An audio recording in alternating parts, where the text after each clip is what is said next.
잘 준비된 귀한 찬양으로 하나님께 영광을 돌려주시고 우리의 마음에 큰 은혜와 감동을 주신 성도님들께 진심으로 감사를 드립니다.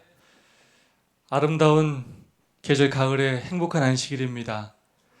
이 안식일 하나님을 예배하기 위하여 주님의 차이신 모든 성도님들을 진심으로 환영합니다. 또한 방송으로 예배에 참여하시는 우리 모든 성도님들 또한 진심으로 환영합니다. 하나님의 넘치는 은혜와 축복이 여러분 모두와 함께 하시기를 간절히 소망합니다. 오늘도 옆사람과 사랑과 소망을 담아서 인사하고 시작하겠습니다. 우리 옆사람 바라보시면서 하늘까지 함께 갑시다 라고 서로 인사해 주시면 감사하겠습니다.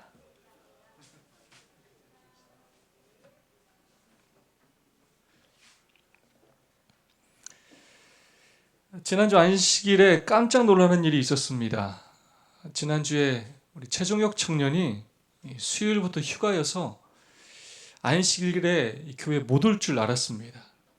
근데 안식일 아침에 그것도 일찍 최종혁 청년이 교회에 온 것입니다. 제가 휴가인데 어떻게 왔어요? 물어보니까 뭘 그런 걸 물어보냐는 듯 별 대답해 주지는 않았습니다. 그리고는 찬양 봉사자로 그날도 열심히 찬양 사역을 해 주었습니다.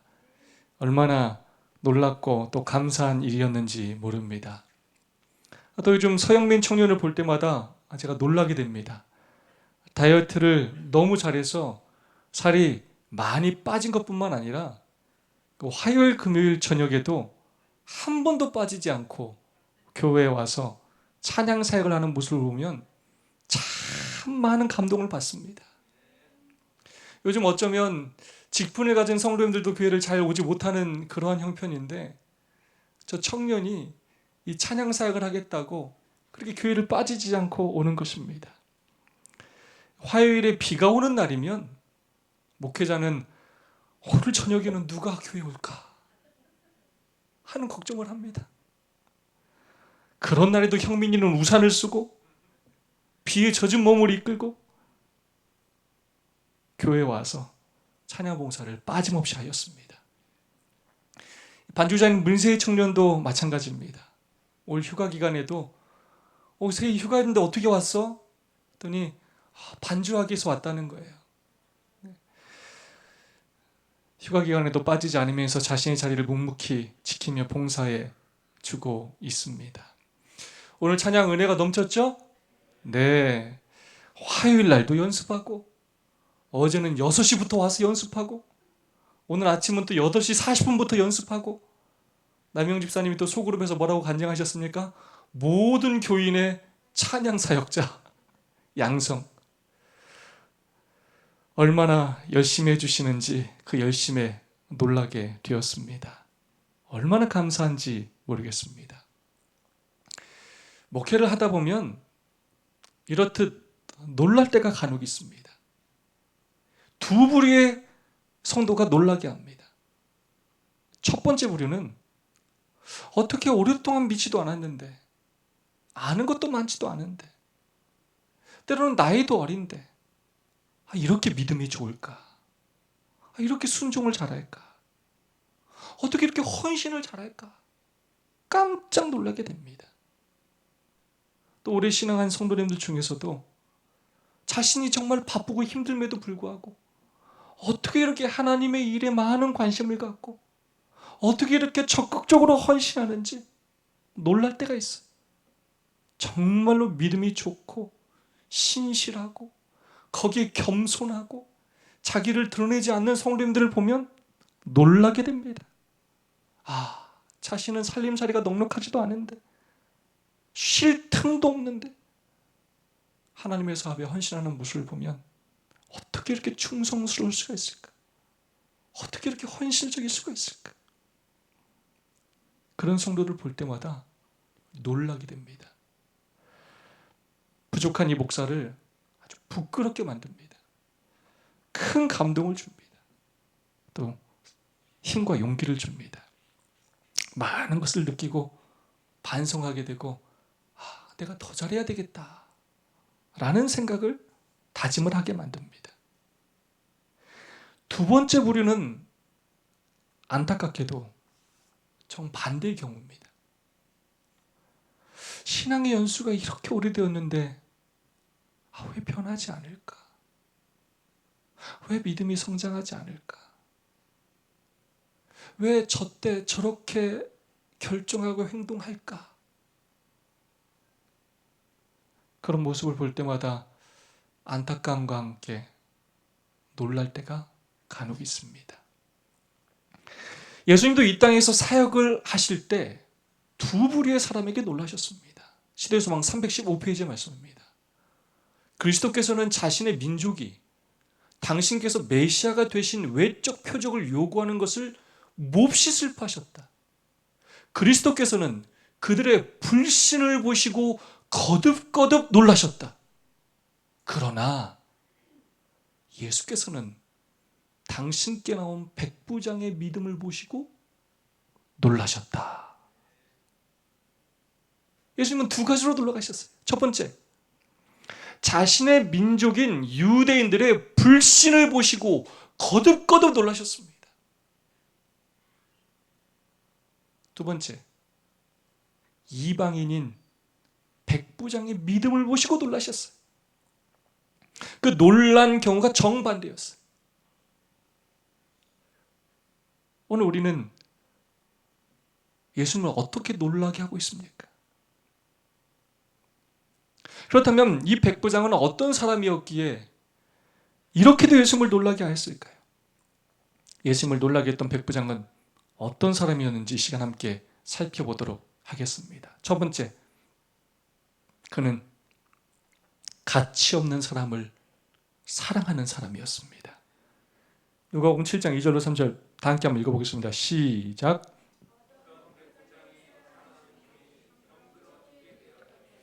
예수의 소문을 듣고 유대인의 장로 몇을 보내어 오셔서 그 종을 구원하시기를 청한지라. 어떤 백부장의 사랑하는 종이, 로마의 한 군단은 700명의 기병을 포함한 3천에서 6천 명의 보병으로 구성되었습니다. 이 백부장은 말 그대로 그의 수하에 100명의 병사를 거느린 중급 지휘관이었습니다.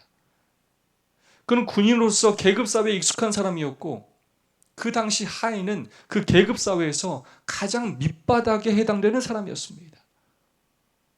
당시 정복을 통하여 세계를 지배하던 로마 사람들에게, 특별히 군인들에게 이 하인은 시장에서 사고 팔리는 노예였으며 혹사와 잔악한 대우를 받는 사람들이었습니다. 사람 취급도 받지 못하는, 아프거나 병이 들면 그냥 버리거나 없애버리는, 나이 들거나 병이 들면 아무런 쓸모도 없는 그런 존재였습니다. 동물보다도 못한 취급을 받는 그런 존재였습니다. 성경에 의하면 그런 그의 하인이 중풍병으로 죽음 직전에 놓여 있었다고 기록하고 있습니다.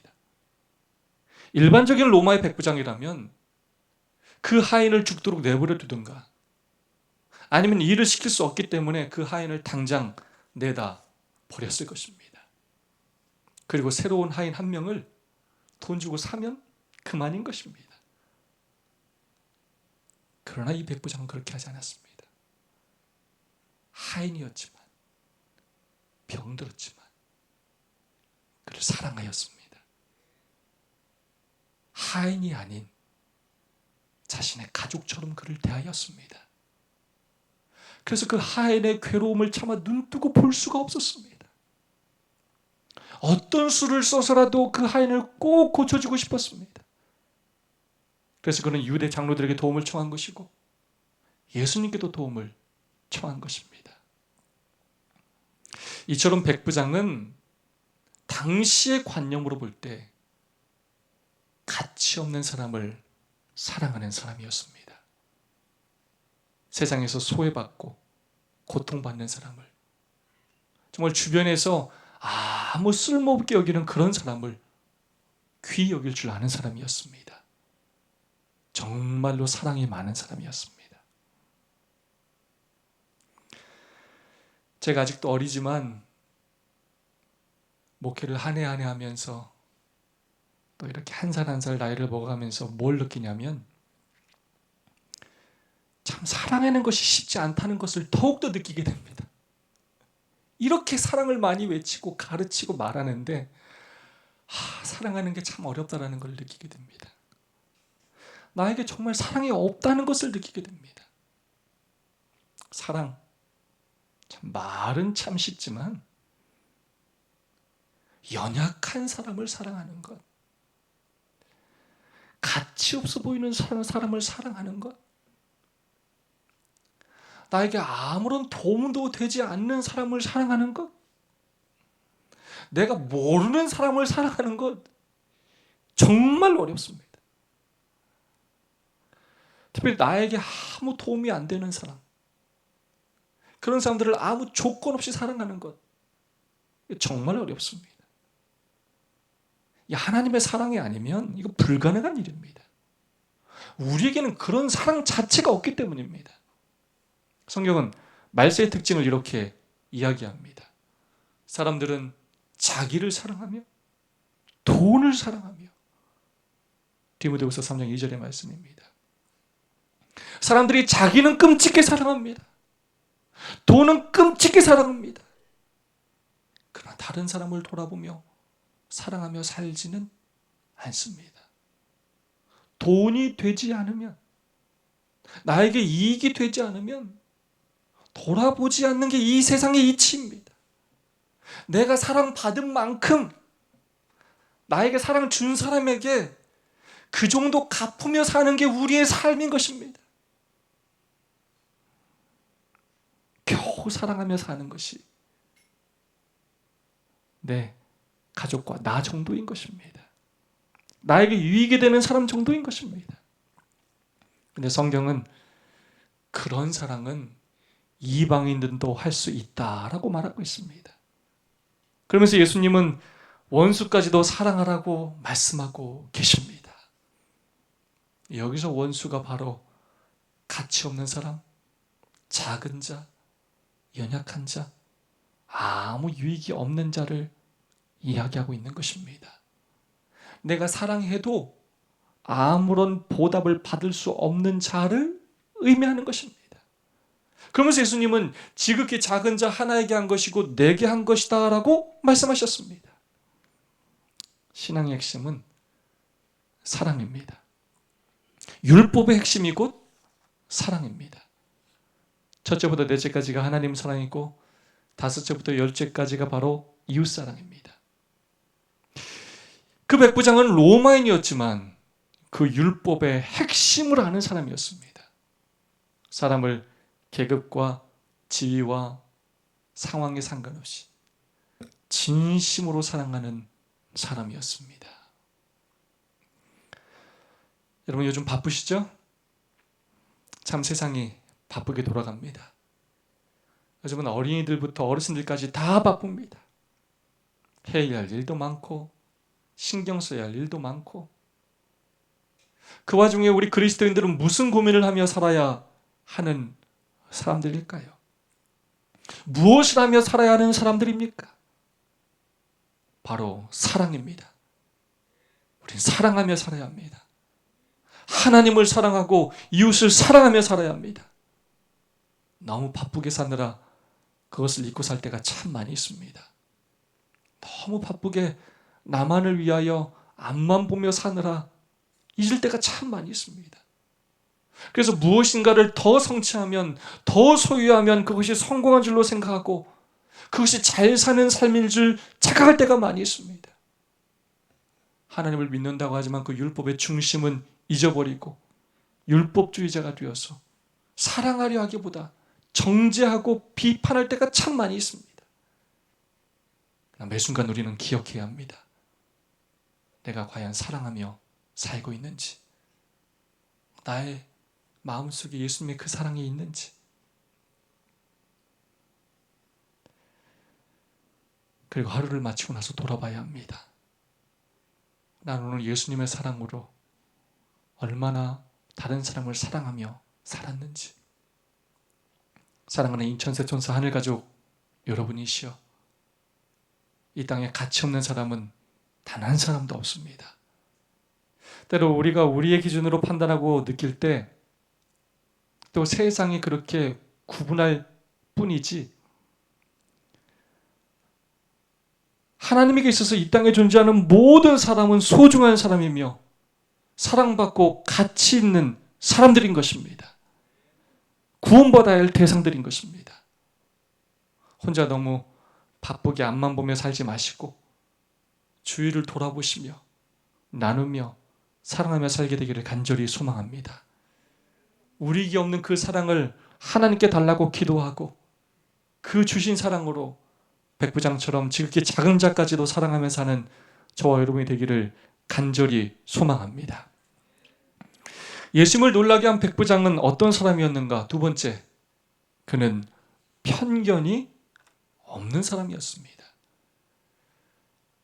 누가복음 7장 3절 5절은 이렇게 이야기하고 있습니다.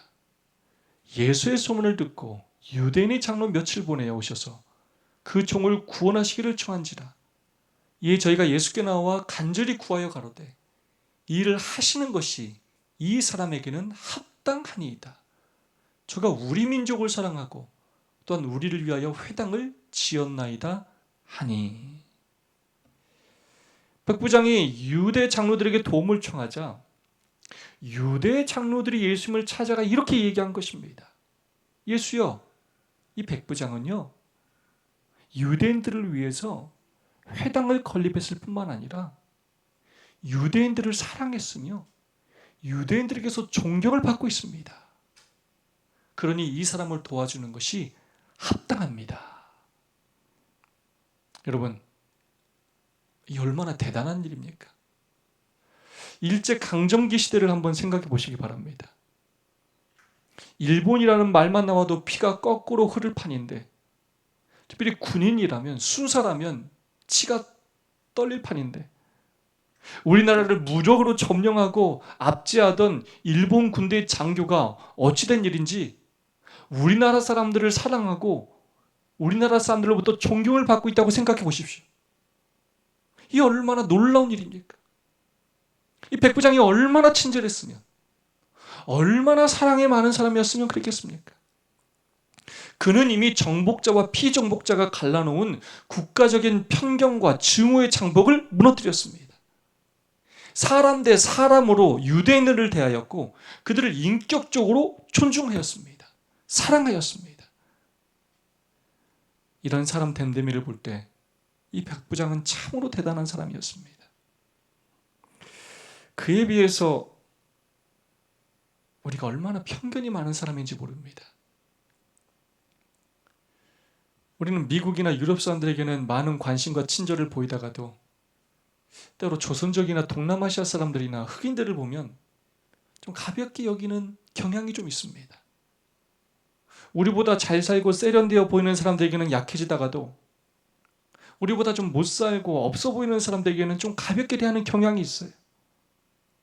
아직도 일본 사람들을 외놈, 일본놈, 중국 사람들을 뭐 중국놈 이렇게 부를 때가 있습니다. 우리나라가 조금 잘 살게 되어서 동남아시아와 뭐 아프리카 같은 곳에서 우리나라로 일하러 오는 외국인들이 많이 있습니다. 또한 결혼까지 하는 다문화 가정들이 많이 있습니다. 우리나라 중소기업들 중에 이 외국인 노동자들에게 함부로 하는 곳들이 얼마나 많은지 모릅니다. 임금을 체불하고 다쳐도 잘 치료해주지 않고 못 사는 나라에서 왔다고 무시하는 경향이 아주 강합니다.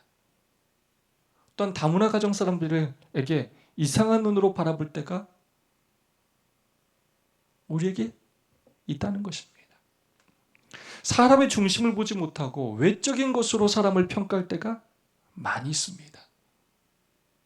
다른 사람들은 몰라도 우리 그리스도인들은 절대로 그렇게 하지 말아야 합니다. 어느 나라 사람이든지 편견 없이 대해야 합니다. 인격적으로 대해야 합니다. 친절하게 대해야 합니다. 우리는 모두 그리스도 안에서 한 형제 자매이기 때문입니다. 이 편견 중에서 가장 강하고 무서운 편견이 바로 종교에 대한 편견입니다. 그런데 이 백부장은 놀랍게도 그 장벽 또한 무너뜨린 사람이었습니다. 그는 유대인의 종교가 자신의 종교보다 훨씬 더 우수하다고 확신했습니다. 이 피정복민의 종교를 정복민인 자신의 종교보다 더 믿었습니다. 그래서 유대인들의 회당을 지어주었고요, 예수님께 도움을 요청하려 했던 것입니다. 우리나라는 특별히 이 종교적인 편견이 아주 강한 나라입니다. 종교성이 강한 나라인 만큼 편견이 강한, 세계적으로 아주 유명한 나라입니다. 그래서 성경상 남은 교회요 진리교회는 우리 교회를 잘 알지도 못하면서, 아니 알 생각도 안 하면서 이단이라고 말하는 경우가 정말로 많이 있습니다. 무지하다 못해 안타까울 때가 한두 번이 아닙니다. 제가 하안동교회에서 목회할 때 저희 사택이 주공아파트였는데 12층이었어요. 저희 같은 동 14층의 아주머니를 엘리베이터에서 자주 만났습니다. 근데 그 아주머니는 일요일교회 아주 독실한 분이셨습니다. 근데 그 아주머니가 저를 너무나 좋아하셨어요. 저만 만나면 어떻게 이렇게 잘생겼냐고, 얼굴에서 빛이 난다고. 이게 제 얘기가 아니에요. 오해하지 마세요. 어떻게. 그러면서 저를 정말로 예뻐해 주시고 저를 사랑해 주셨어요. 그러다가 그 칭찬이 끝나갈 때쯤이면 저를 안타까운 눈으로 바라보시면서 늘 이렇게 하십니다. 어떻게 이런 분이 안식일교 목사인지, 어떻게 불쌍하다는 것입니다. 늘 만나서는 칭찬을 했다가 끝날 때쯤이면 불쌍하다는 거예요.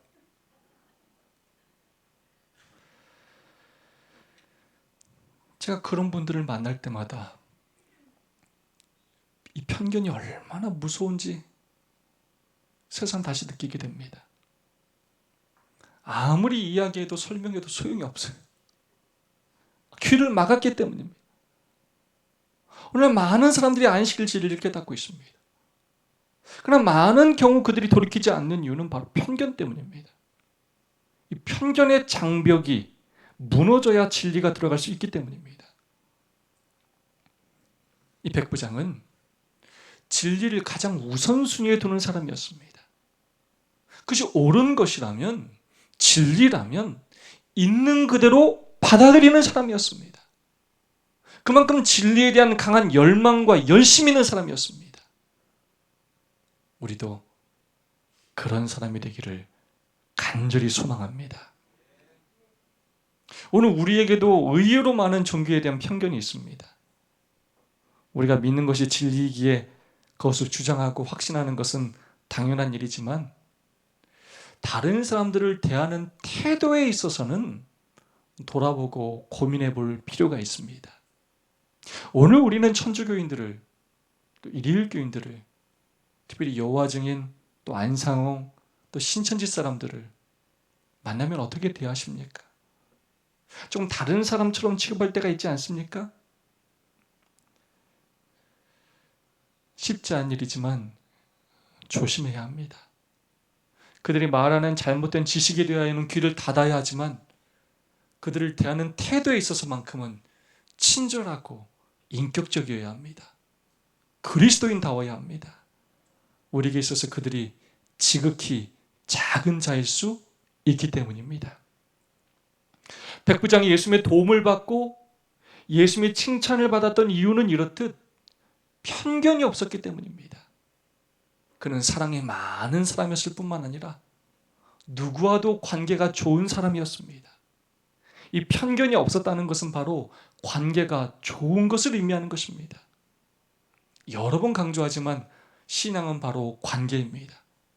관계가 안 좋은 사람들은 벽이 많이 있는 것입니다. 예수님의 십자가의 사랑으로 인하여 편견의 장벽을 무너뜨리는 저와 여러분이 되기를 소망합니다. 그래, 더 사랑이 많고 더 마음이 넓은, 더 많은 사람을 포용하는 그리스도인이 되기를 간절히 기도합니다. 세 번째, 예수님을 놀라게 한 백부장은 바로 놀랄만한 믿음의 사람이었습니다. 백부장의 요청으로 유대 장로들은 예수님께 도움을 청하였습니다. 그때 예수님께서는 즉시 백부장의 집으로 출발하셨습니다.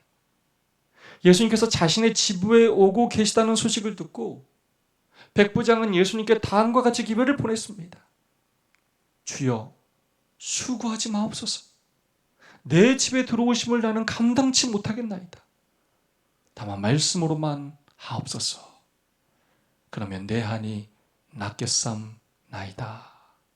예수님, 집에 오실 필요 없습니다. 그냥 나으라고 말씀만 하시면 나을 줄을 믿습니다. 그때 예수님께서 이렇게 말씀하셨습니다. 예수께서 들으시고 기이 여겨 쫓는 자들에게 이르시되 내가 진실로 너에게 이르노니 이스라엘 중 아무에게서도 이만한 믿음을 만나보지 못하였노라. 아멘. 이스라엘 중 아무에게서도 이만한 믿음을 만나보지 못하였다. 그러니까 예수님을 놀라게 한 가장 중요한 이유는 바로 그의 믿음이었습니다. 말씀만 하시면 됩니다. 그 말씀이면 오케이입니다. 제가 그 말씀을 믿습니다. 종이 직접 낳는 것을 보지 못했지만 그 예수님을 그만큼 믿었다는 것입니다. 서론에서 말씀드렸지만 예수님은 당시 두 가지로 놀라셨습니다. 바로 유대인들의 불신으로 놀라셨고 반대로 백부장의 믿음을 보고 놀라셨습니다. 이 사건 전에 예수님은 왕의 신하의 아들을 고쳐주셨습니다. 그러면서 이렇게 말씀하셨습니다. 예수께서 가라사대 너희는 표적과 기사를 보지 못하면 도무지 믿지 아니하리라. 유대인들은 예수님의 말씀을 듣고 기적을 보고도 믿지 않고 계속해서 표적과 기사를 요구했습니다. 눈에 보이는 이적을 원했습니다. 그러면 믿겠다고 이야기했습니다. 그러나 그것은 믿기 위한 태도가 아니라 믿지 않기 위한 태도였습니다. 그들의 신앙은 늘 조건적이었습니다. 눈에 보이는 것들만 믿는 신앙이었습니다. 놀라운 빛을 소유했으면서도 그들은 계속해서 표적과 기사만 요구했습니다. 하나님이 저희를 축복해 주시면, 상황이 바뀌면 그때 믿겠습니다. 그때 순종하겠습니다. 당신이 유대의 왕이 되면, 우리를 로마에서 해방시켜 주면 그때 믿겠습니다. 십자가에서 내려와서 너 자신을 구원하면 그때 믿겠습니다. 축복만 바라는 이기적인 기복신앙이었습니다. 자아중심적인 신앙이었습니다. 그에 비해 백부장은 진심으로 예수님의 능력을 믿었습니다. 예수님을 유대인에 비해 잘 알지도 못했지만, 한 번도 만나보지 못했지만 예수님의 소식을 듣고 진심으로 예수님의 능력을 믿었고 예수님의 메시아이심을, 창조주이심을 믿었습니다. 자신의 하인을 죽음에서 살려줄 유일한 분으로 믿었습니다. 그러한 분이시기에 직접 오실 필요도 없고 말씀만으로도 나을 수 있다는 것을 그는 믿었습니다. 그리고 그는 그가 믿었던 것을 실천하는 사람이었습니다.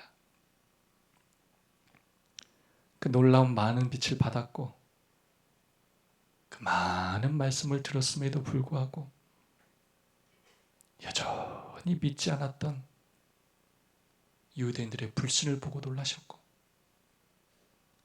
그에 비해 유대인과 비교할 수 없을 정도의 작은 빛을 받았음에도 불구하고 너무나 확실히 믿는 그 백부장의 믿음을 보고 놀라셨습니다. 시대의 소망 238페이지, 239페이지에 있는 말씀입니다. 하나님 앞에서의 우리의 입장은 우리가 받은 빛의 분량에 달린 것이 아니라 받은 것을 활용하는 여하에 달려있다.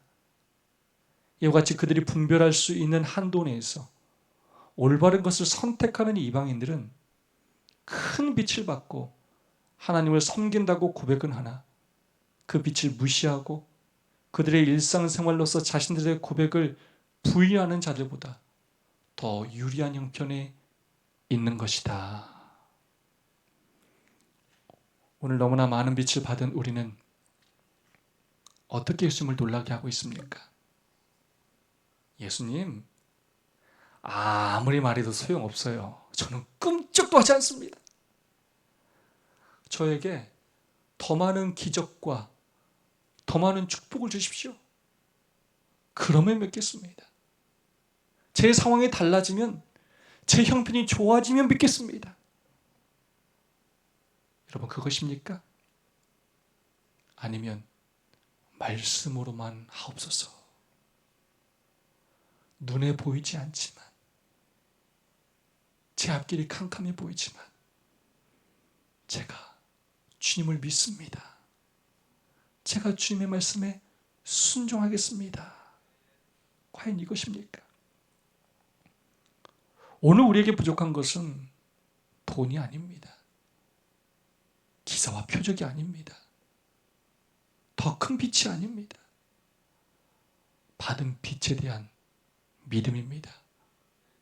받은 빛에 대한 말씀에 대한 순종입니다. 배운 것에, 아는 것에 순종하시기 바랍니다. 더 큰 것을 기대하지 말고 작은 것부터 믿고 순종하시기 바랍니다.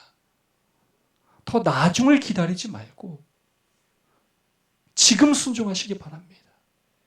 더 좋은 환경을 기다리지 말고 더 나와 우리 가족의 변화된 좋은 상황을 기다리지 말고 오늘 지금의 순간 나와 함께 하시는 그 하나님을 믿고 오늘의 삶에서 순종하시기 바랍니다. 목사님, 말씀만 하세요. 제가 그 일에 헌신하겠습니다.